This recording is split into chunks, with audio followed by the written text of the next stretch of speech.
What's up, everybody? Nick Dwyer back with you for the 10th inning, giving you another edition of This Day in Sports History. In yesterday's episode, we saw Scooter Gennett become the 17th player in MLB history to have a 4-home run game. That's a feat rarer than throwing a perfect game. We don't have any perfect games. We don't have anyone hitting 4 home runs today, but we do have a lot to get into.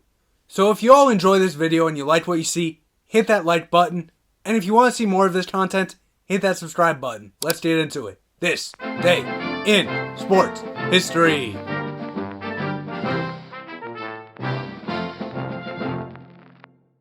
We start out today in 1892, and we have the first pinch hitter in Major League Baseball history when John Doyle of the Cleveland Spiders pinch hit against the Brooklyn Bruins, and he actually got the game-winning hit for the Spiders.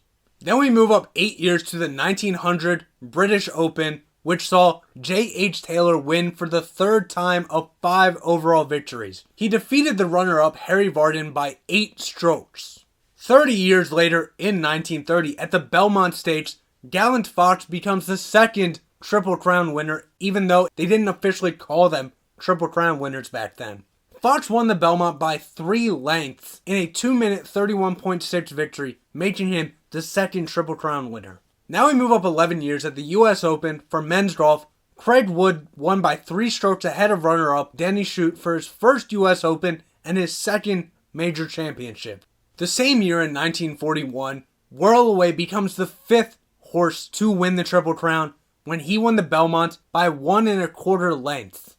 11 years later in 1952, we saw the 7th edition of the Curtis Cup, which was for the best women's golfers from the U.S. versus Great Britain/Ireland. This would be Great Britain/Ireland's first victory in 7 attempts, defeating the United States 5-4. 5 years later in 1957, we have some good news, and we could all use some good news right now. Howard University awarded honorary degrees of Doctor of Laws to Dr. Martin Luther King and Jackie Robinson. As we all know, Jackie Robinson was a big staple in civil rights during the 1940s, 50s, 60s. We all know what Martin Luther King did.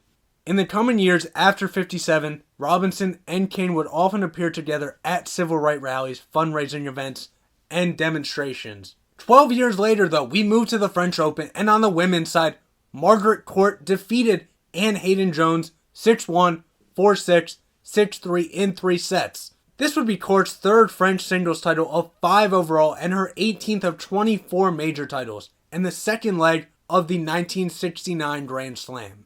A year later, we stick with the French Open, this time though on the men's side, and we see Jan Cordes win his first major title of 3 and his first of 2 French Opens, defeating Zeljko Franulovic 6-2, 6-4, 6-1. 6 years later, in 1978 at the NBA Finals, the Bullets were going up against the Supersonics, and the Bullets won their first championship, defeating the Sonics 4-3. This was what we call a back-and-forth series. Sonics, Bullets, Sonics, Bullets, Sonics, Bullets.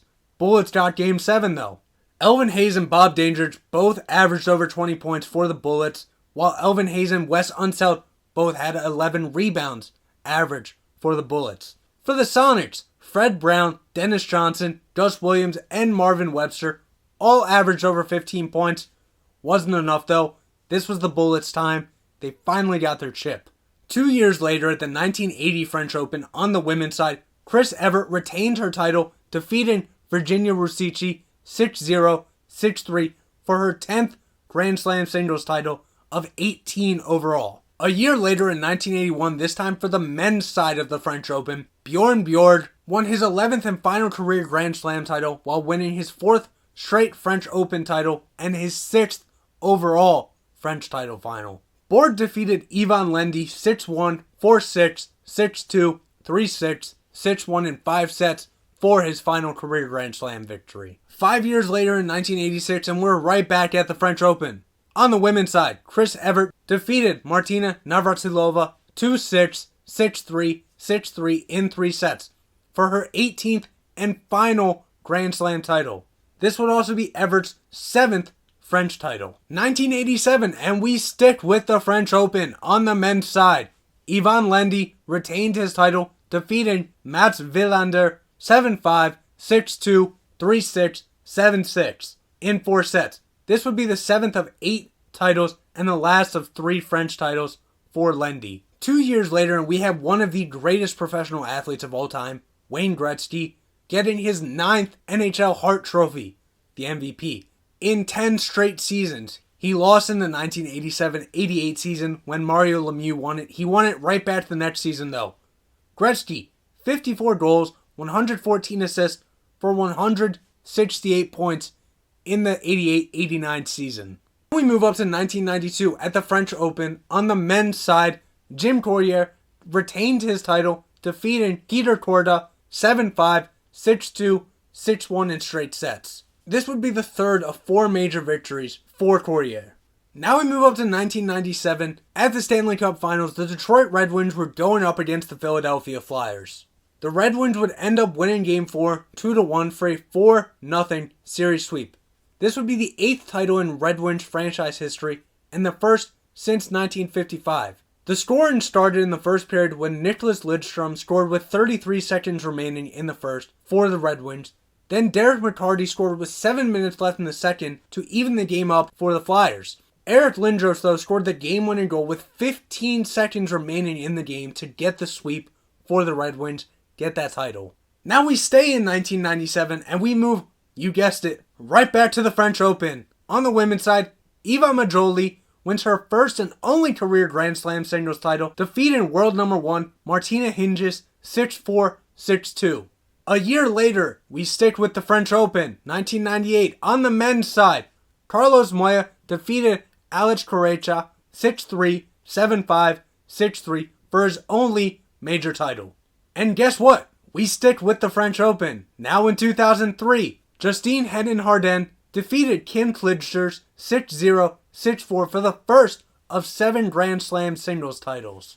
Now in 2004, we move to the Stanley Cup Finals, which saw the Tampa Bay Lightning going up against the Calgary Flames, and the Lightning won their first championship in their first appearance 4-3 in a 2-1 victory in Game 7. Just like the Bullets Supersonics, this was the definition of back and forth series. Flames, Lightning, Flames, Lightning, Flames, Lightning. Lightning got Game 7 though. For the Lightning, Ruslan Fedotenko scored 2 goals in Game 7 to get the 2-1 victory and get their first Stanley Cup title. Then we move to 2008 and right back to the French Open. On the women's side, Ana Ivanovic wins her only singles title by defeating Dinara Safina 6-4, 6-3. A year later, back in the French Open, 2009, Roger Federer wins his only French Open of his career, getting the career Grand Slam, defeating Robin Soderling 6-1, 7-6, 6-4. This would be Federer's 14th of 20 overall titles. Then in 2013, at the NHL Eastern Conference Final, the Boston Bruins defeated the Pittsburgh Penguins 4-0 for the sweep. In Game 4, Adam McQuaid scored 5 minutes into the third period. That gave Boston all they needed. They got the 1-0 victory, moved on to the Stanley Cup Final.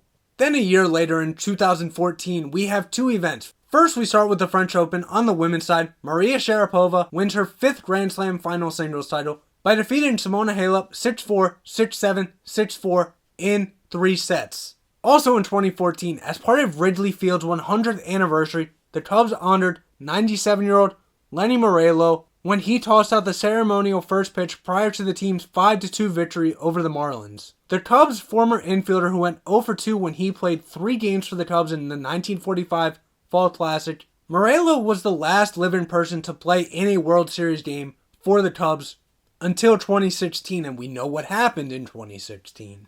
Then we move up a year later to 2015.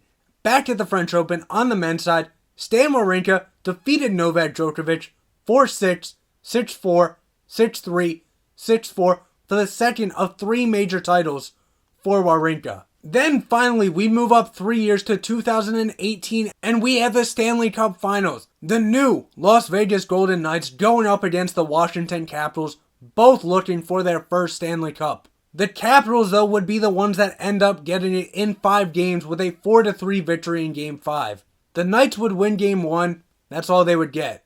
Capitals won everything else. In Game 5, the second period was a crazy one. Las Vegas scored 3 goals, the Capitals scored 2 goals. and it looked like Vegas had everything going. In the third period, though, the Capitals scored 2 goals, with Lars Eller getting the game-winning goal 12 and a half minutes into the period for the victory and the Stanley Cup, the first Stanley Cup trophy for the Capitals. So there you have it. That's what happened on this day in sports history. If I mispronounced any names, sorry. If I left anything out, let me know. I'll see you all tomorrow for Nico's Wire and the 10th inning.